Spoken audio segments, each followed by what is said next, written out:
Quand on lance sa start-up, l'idée c'est le point de départ, c'est tout. Mais la vraie question, c'est comment on fait pour que cette idée reste la nôtre. C'est exactement ça l'enjeu de la propriété intellectuelle. Et on va voir ensemble comment s'y prendre. Imaginez un peu le scénario. On lance un produit, ça commence à bien marcher, on est super content, et paf, quelques mois après, un concurrent débarque avec exactement la même chose. C'est le cauchemar absolu pour n'importe quel entrepreneur. Du coup, on comprend vite que le plus dur, ce n'est pas juste d'avoir l'idée, c'est de savoir la protéger. Souvent, on voit la propriété intellectuelle comme un truc un peu lourd, juridique, une contrainte, quoi. Mais en fait, il faut voir ça complètement différemment. C'est un vrai levier de croissance, un atout stratégique qui peut, mais vraiment, faire toute la différence, surtout au démarrage. Ne pas protéger son innovation, franchement, c'est un peu comme laisser la porte de son coffre-fort grande ouverte en partant en vacances. C'est risqué. Heureusement, il y a tout un tas de serrures, de cadenas et de systèmes d'alarme pour bien tout verrouiller. Et cette idée, c'est vraiment le cœur du réacteur, l'actif le plus précieux du projet. Sans les bonnes protections, sa valeur est en danger permanent. Elle est juste là, exposée, à la portée du premier venu sur le marché. Bon, alors, comment on l'a construit, cette fameuse forteresse? En fait, il y a 4 grands outils à notre disposition, on pourrait dire les 4 murs principaux pour défendre son territoire. Allez, on regarde ça de plus près. Voilà, la fameuse boîte à outils. Alors, on a d'abord la marque. Ça, c'est pour protéger son nom, son logo, bref, son identité. Ensuite, le brevet, c'est pour les inventions techniques, du solide. Le droit d'auteur, lui, il s'applique automatiquement à tout ce qui est créatif, comme le code d'un logiciel par exemple. Et enfin, le secret d'affaires, c'est la recette du Coca-Cola. C'est le savoir-faire qu'on garde bien au chaud. Chaque outil a son rôle, sa durée de vie et ses propres règles du jeu. Allez, on commence par le plus visible, la première chose qu'on voit de la forteresse, le drapeau. Et ce drapeau, bien sûr, c'est la marque. La marque, c'est simple, c'est ce qui permet aux gens de nous reconnaître. Pensez aux souches de Nike ou à la pomme d'Apple. C'est un signe de ralliement. C'est grâce à ça que les clients identifient un produit et lui font confiance. C'est donc un actif absolument essentiel pour se construire une réputation qui dure. Et pour la déposer, la procédure est finalement assez simple. Étape 1, on doit classer ses produits ou services dans des catégories bien définies, c'est la classification de Nice.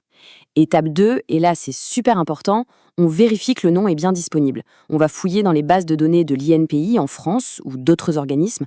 Et enfin, étape 3, on remplit le dossier et on dépose officiellement la demande en ligne. Et là, on pourrait se dire que ça va coûter une fortune. Eh bien, pas du tout. En France, ça démarre à 190 € pour une catégorie. Franchement, c'est un investissement minime pour sécuriser ce qui est quand même l'identité de sa boîte. Et pour ce prix, on est tranquille pour 10 ans. Une décennie complète. Et après ça, c'est renouvelable. Autant dire que c'est un investissement sur le très long terme pour la pérennité du projet. Ok, le drapeau est planté, c'est super. Maintenant, il faut s'occuper du trésor qui est dans le coffre-fort, l'innovation, la technologie pure. Et là, on arrive à un choix stratégique majeur. Est-ce qu'on dévoile tout pour obtenir une protection béton ou est-ce qu'on verrouille tout à double tour et on n'en parle à personne? C'est le grand dilemme, brevet ou secret. Pour faire simple, le brevet, c'est un deal avec la société. On publie les plans de son invention, tout le monde peut les voir, et en échange, on obtient un monopole d'exploitation de 20 ans. Personne ne peut copier. Le secret d'affaires, c'est l'inverse. On ne dit rien, on garde la recette secrète. Ça peut durer pour toujours. Mais attention, si un concurrent trouve la même chose tout seul dans son coin, on ne peut rien faire. Alors, comment choisir?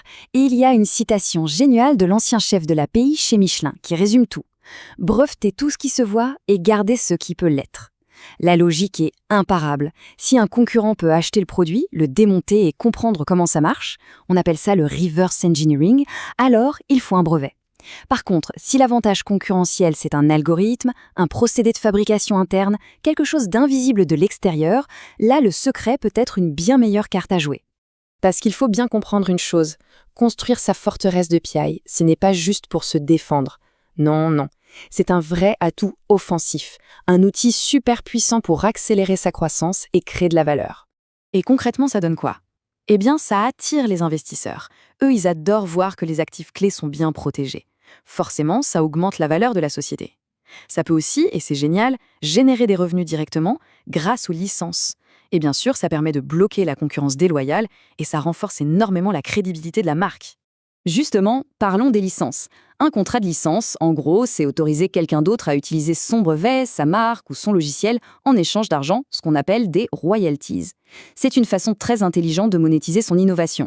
On peut imaginer un laboratoire qui invente une nouvelle molécule et qui accorde des licences à d'autres pour la fabriquer et la commercialiser partout dans le monde.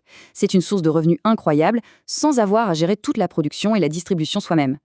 Alors voilà, la boucle est bouclée. La question à se poser maintenant en regardant son propre projet, c'est où se trouve la valeur? C'est quoi le joyau de la couronne? Est-ce que c'est le nom, l'invention technique, un savoir-faire unique? La réponse à cette question, c'est ça qui va indiquer par où commencer. Quelle est la toute première pierre à poser pour bâtir sa forteresse?